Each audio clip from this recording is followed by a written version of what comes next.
কিছু কৌশল ব্যবহার করেই কিন্তু আপনি ওয়ার্ড মিনিং গুলো শিখতে পারেন। প্রতিদিন আপনি 2-100 ভোকাব একদম অনায়াসে শিখতে পারবেন। চলুন দেখি আমরা শুরু করি সেগুলো আমরা কিভাবে করতে পারি।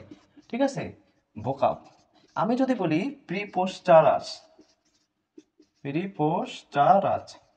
এই ওয়ার্ডের মিনিংটা আমি জানি না। এখন এটি আসলে কি কৌশল ব্যবহার করে আমরা দেখেন শিখে ফেলবো, জীবনেও বলবেন না।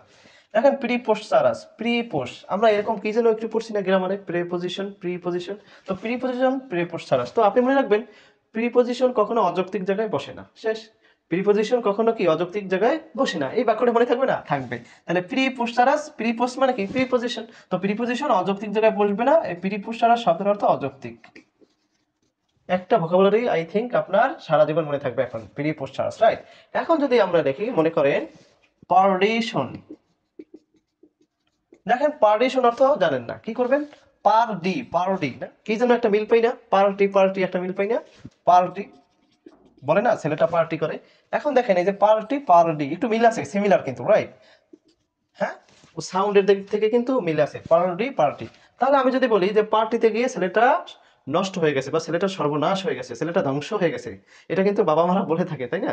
তো ওকে, এখন দেখেন পার্টি, তাইলে আমরা বলবো পারডিশন অর্থ হচ্ছে সর্বনাশ। পার্টিশন অর্থ কি? সর্বনাশ। তারপরে বলবো আরেকটা বলতে পারি আমরা পতন হওয়া, আরেকটা বলতে পারি ধ্বংস হওয়া। ঠিক আছে? তাহলে পার্টিশন, পার্টিতে গিয়ে ছেলেটা কি নষ্ট হয়ে গেছে, ধ্বংস হয়ে গেছে, ছেলেটার পতন হয়েছে, ছেলেটা সর্বনাশ হয়ে গেছে।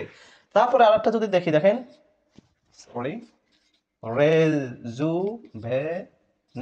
ওকে, রেজুভেনেট এই অর্থটার অর্থ, এটার অর্থ কি? এটার অর্থ জানেন না, তাহলে এটা কি কৌশল ব্যবহার করে আমরা শিখতে পারি? দেখেন এই যে দেখেন না, জুবে জুবে একটা আছে না, জুবে মানে কি যুব না, যুব। আচ্ছা, তার মানে পূর্বে আছে রি, রি আমরা জানি কি পুনরায় করা হয় না, পুনরায় বলতে কি আগে রি যুক্ত করা হয় নতুন করে না, রি অনেক সময় কি নতুন অর্থে ব্যবহার করা হয়, রি শব্দের আগে রি ব্যবহার করলে সেটা কি আবার নতুন করে বোঝায়। তাহলে যুবন, জুভেন মানে কি যৌবন, জুবেন মানে যৌবন, মনে রাখা যাবে না এটা? যুবেন মানে যৌবন, তাহলে রি যুবেন মানে কি নব যৌবন, নব যৌবন বা নতুন যৌবন আর কি। ঠিক আছে? নতুন যৌবন, হ্যাঁ, অথবা বলতে পারি হ্যাঁ নব অথবা নতুন, ঠিক আছে, যেকোনো একটা ব্যবহার করতে পারবো আমরা। তাহলে রেজুভনেট। ওকে, এখন আমরা যেটা দেখবো, এই দেখেন এখন যদি বলি স্যালুব্রিয়াস। স্যালুব্রিয়াস শব্দের অর্থ যদি মনে করেন আপনি না জানেন, কি আমরা কৌশল দেখবো এখানে, দেখেন স্যালুব্রিয়াসের পূর্বে কি আছে? সালু আছে, অথবা এস এল সাল আছে, শাল শাল, শালের সাথে শাস্ত্রের একটা মিল আছে, তাই না? শালের সাথে একটা স্বাস্থ্যের মিল আছে, অথবা কোনো বইতে আমি দেখছিলাম তারা এইভাবে বলছে সাল মানে সালমান খান, তো সালমান খান কি স্বাস্থ্যকর না, হেলদি না? সালমান খান একটু স্বাস্থ্য সুস্থ ভালো, রাইট? ওকে, রেদার দেন শাহরুখ খান, শাহরুখ খানের থেকে সালমান খানের স্বাস্থ্য ভালো, তাইলে এই যে সাল থেকে যেহেতু সালমান খান, তাহলে সালমান খান কি তার স্বাস্থ্য ভালো, তাহলে সেলিব্রিটিস হতে হবে স্বাস্থ্যকর। মনে থাকবে?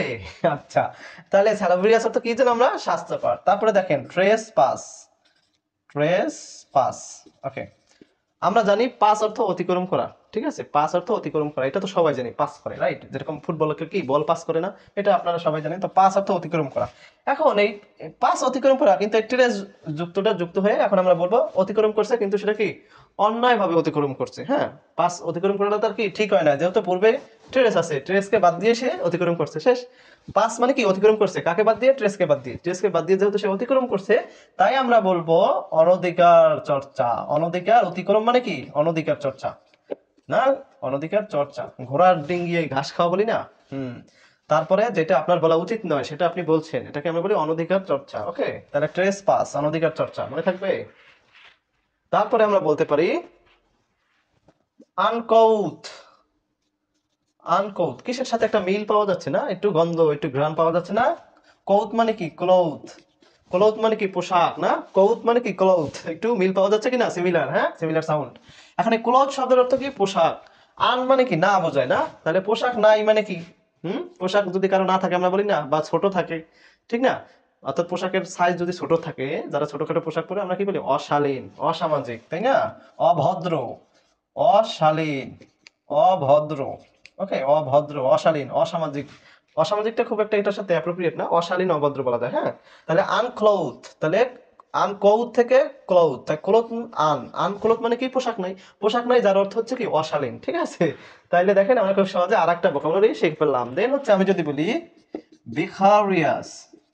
আরে ভিকারিয়াস অর্থ কি জানি না, ভিকারিয়াস ক্যারিয়ার, ক্যারি, এই যে ক্যারির সাথে কিন্তু আমরা একটা মিল পাচ্ছি, ক্যারি ক্যারিয়ার না, আমরা বলি না তোমার ক্যারিয়ার, তোমার ক্যারিয়ার নিয়ে কি তুমি সন্তুষ্ট, আমি কি আমার ক্যারিয়ার নিয়ে স্যাটিসফাইড, সন্তুষ্ট কিনা, হ্যাঁ, are you satisfied with your career. এখন দেখো ক্যারিয়ার, তাহলে ক্যারিয়ারটা হচ্ছে, এই ক্যারিয়ার নিয়ে যেহেতু আমি সন্তুষ্ট, তাই আমি বলবো ভিকারিয়াস অর্থ সন্তুষ্ট, সন্তুষ্ট, ক্লিয়ার, মনে থাকবে।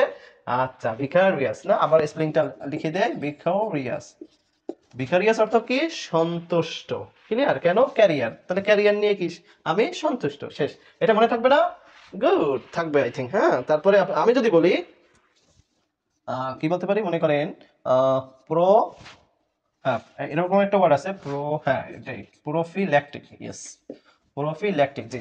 এখন দেখেন এই যে ল্যাকটিক, প্রোফিল্যাকটিক, এই ল্যাকটিকে একটা ওয়ার্ড আছে যেটা একটা অ্যাসিডের নাম, ল্যাকটিক অ্যাসিড, এটা আপনারা শুনবেন বা শুনে থাকবেন, ল্যাকটিক অ্যাসিড, হ্যাঁ। তো ল্যাকটিক অ্যাসিড, অ্যাসিড অ্যাসিড কিসের কাজ করবে, প্রতিষেধকের কাজ করবে, কিসের কাজ, প্রতিষেধকের কাজ, তাহলে প্রোফিল্যাকটিক অর্থ কি, প্রতিষেধক, প্রতিষেধক, ওকে, প্রতিষেধক, প্রতিষেধক, ঠিক আছে না, প্রোফিল্যাকটিক, প্রোফিল্যাকটিক, ল্যাকটিক একটি অ্যাসিড, তাই অ্যাসিড কিসের কাজ করবে, প্রতিষেধকের কাজ করবে, শেষ। তাহলে প্রোফিল্যাকটিক অর্থ কি, প্রতিষেধক, দেখেন ওয়ার্ডটা কিন্তু অনেক কঠিন, তাই না, এবং অনেক বড়, প্রতিষেধক, প্রোফিল্যাকটিক অর্থ প্রতিষেধক। এখন আমি যদি বলি পানজেন্ট, পানজেন্ট, দেখেন পানজেন্ট, ওকে, তাহলে পান আছে, পান, মাছাসিরা যে পান খায়, অবশ্য আমাদের বাসী অনেকেই পান খায়, আমি খাই না, হ্যাঁ। তো পান অর্থ কি, পানজেন্ট, পান কি, পানের সাথে এটার একটা সম্পর্ক, পান কি অনেক ঝাঁঝালো হয় না, জলে অনেকের, পানের সাথে আবার চুন খায়, যাই হোক সব মিলিয়ে খড় হাদা পাতা এগুলো যা আছে, তো পান কি ঝাঁঝালো, তীব্র গন্ধযুক্ত, সবাই এটা কি টলারেট করতে পারে না, তো পানজেন্ট অর্থ কি,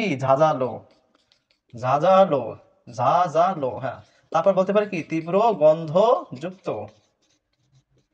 পানজেন্ট তীব্র গন্ধযুক্ত, রাইট। তারপর যদি আমরা বলি মেথিকুলাস, মেটিকু, হ্যাঁ মেটিসিউকুলাস, হ্যাঁ এলওইউএস, মেটিকুলাস, এই যে আন্দোলন জুলাই অভ্যুত্থান না, সবাই বলছিল কি এটা একটা মেটিকুলাস ডিজাইন, তো মেটিকুলাস, আচ্ছা মেটিকুলাস ডিজাইন, যাই হোক, এখন মেটিকুলাস ওয়ার্ডটা তো আমি জানি না কিভাবে আমরা করতে পারি, দেখেন আইসিইউ আছে, মেটি আইসিইউ, আইসিইউ না, হসপিটাল আইসিইউ থাকে না, মেটিকুলাস, আইসিইউ, এইভাবে যখন আপনি মনে করবেন বা মনে রাখার চেষ্টা করবেন, পরীক্ষার হলে যদি এরকম ওয়ার্ড এসে যায়, তখন আপনি কিভাবে মনে রাখছেন, এটা তখনই আপনার ব্রেইন তখন আপনাকে কি করবে জানেন, সতর্ক করবে যে হ্যাঁ তুমি তো এটা এইভাবে পড়ছিলা, তার মানে এটার অর্থ এইটা।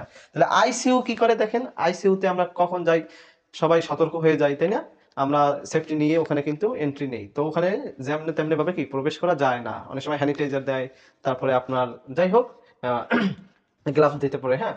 তো এখন মেটিকুলাস আইসিইউ তে আমরা কিভাবে যাই, অতি সতর্ক হয়ে যাই, তার মানে মেটিকুলাস অর্থ মানে কি, অতি সতর্ক, অতি সতর্ক, অতি সতর্ক, অথবা খুঁতখুঁতে, আমরা বলি না লোকটা খুব খুঁতখুঁতে স্বভাবের, হ্যাঁ খুঁতখুঁতে স্বভাব মানে কি, প্রতিটা জিনিস চুলছেরা সে বিশ্লেষণ করে, তাহলে অতি সতর্ক থাকার চেষ্টা করে সব বিষয়ে।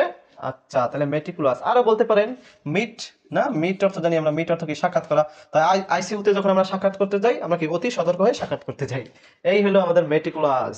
তারপরে আমি যদি বলি উইনসাম,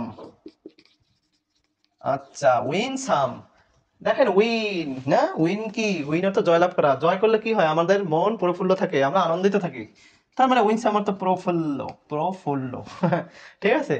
তো ঠিক আছে, আজকে এই কয়টাই আমরা চর্চা করলাম, আমরা ধারাবাহিকভাবে আরো চর্চা করব, ইনশাল্লাহ ভোকাবুলারি নিয়ে আর কোনো সমস্যা থাকবে না, এইভাবে আমরা 2-3 হাজার ভোকাবুলারি এমনি শিখে ফেলতে পারবো।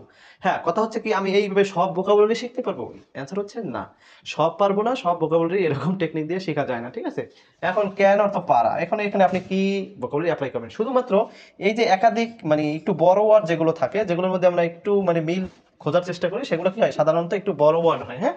এই যে ক্যান, তারপরে আরো অনেক ওয়ার্ড পাবেন আপনি, সেগুলো আসলে মুখস্থ রাখতে হবে, বাট অনেক ওয়ার্ডই আছে যেগুলো আমরা কৌশল দিয়ে মনে রাখতে পারবো।